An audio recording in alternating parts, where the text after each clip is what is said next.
Assalamualaikum warahmatullahi wabarakatuh. Selamat datang di video presentasi kelompok 13. Nama saya Vivianisita Hapsari dan rekan saya Aulia Anggraini akan menyampaikan Fiedler's Contingency Theory. Contingency Theory's Background atau latar belakang teori kontingensi. Sebelum kita membahas tentang Fiedler Contingency Theory, alangkah lebih baik kalau kita sedikit mengenal apa itu contingency theory. Contingency theory is a general theory which says that there is no one singular best way to structure your organizations and lead your team. Instead, the best way to do this will be contingent on the situations. Teori kontingensi adalah teori umum yang menyatakan bahwa tidak ada satu cara terbaik untuk menyusun organisasi dan memimpin sebuah tim, karena cara terbaik untuk melakukannya tergantung pada situasi yang dihadapi. Dengan kata lain, gaya kepemimpinan yang terbaik akan bergantung pada situasi yang dihadapi.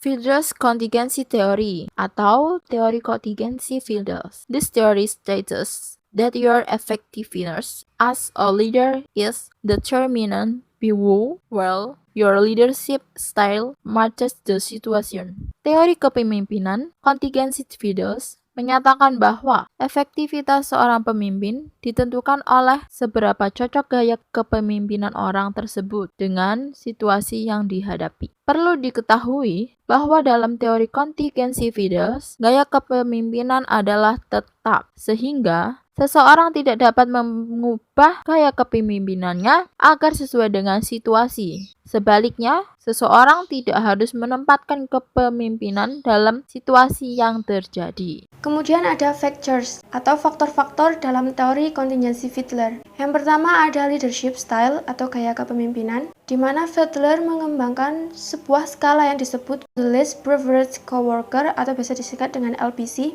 di mana jika hasil perhitungan LPC itu tinggi, maka orang tersebut termasuk ke dalam relationship oriented leader, dan apabila hasil penghitungannya rendah, maka orang tersebut termasuk ke dalam task oriented leader. Task oriented leader cenderung pandai mengatur tim dan proyek dalam menyelesaikan sesuatu, sedangkan relationship oriented leader cenderung pandai dalam membangun hubungan yang baik dan mengelola konflik untuk menyelesaikan sesuatu. Yang kedua ada situational favorableness. Hal ini ditentukan oleh seberapa besar kendali atas situasi yang dimiliki sebagai seorang pemimpin. Untuk mendefinisikan situasi dapat dilakukan dengan beberapa cara, yaitu leader-member relation atau hubungan pemimpin dan anggota, yang berarti derajat kepercayaan diri atau kepercayaan dan rasa hormat yang dimiliki para anggota untuk pimpinannya. Task structure atau struktur tugas, yang berarti tugas-tugas yang perlu dilakukan apakah terstruktur atau tidak terstruktur. Kemudian ada position power atau kekuatan posisi, yang mana ditentukan oleh otoritas, yang artinya kekuatan dan kekuasaan yang dimiliki oleh seseorang pemimpin untuk memberi penghargaan dan menghukum anggotanya. Untuk mengikuti teori kontingensi Fiedler dapat dilakukan dengan melakukan langkah-langkah berikut. 1.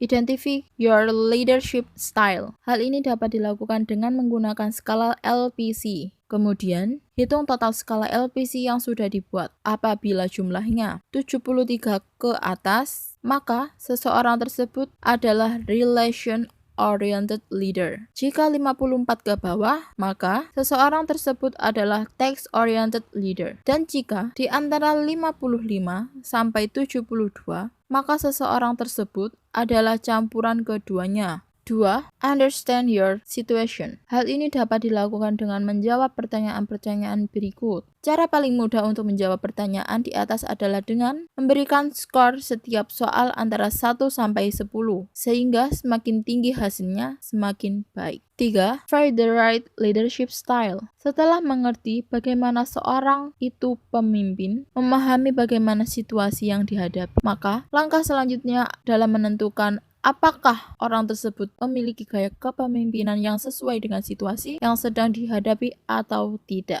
Yang terakhir ada tabel dari Fiedler's Contingency Model. Tabel tersebut menunjukkan apa yang Fiedler temukan sebagai gaya kepemimpinan terbaik dengan kombinasi faktor situasional yang berbeda. Dengan catatan, garis merah dalam diagram mewakili pemimpin yang berorientasi pada tugas atau task-oriented leader, dan garis hijau mewakili pemimpin yang berorientasi pada hubungan atau relationship-oriented leader. Secara umum, kita dapat melihat ketika situasi sangat menguntungkan atau sangat tidak menguntungkan, maka pemimpin yang berorientasi pada tugas adalah yang paling efektif. Dan di area tengah, di mana faktor situasional itu bercampur, pemimpin yang berorientasi pada hubunganlah yang paling efektif. Demikian presentasi kelompok 13.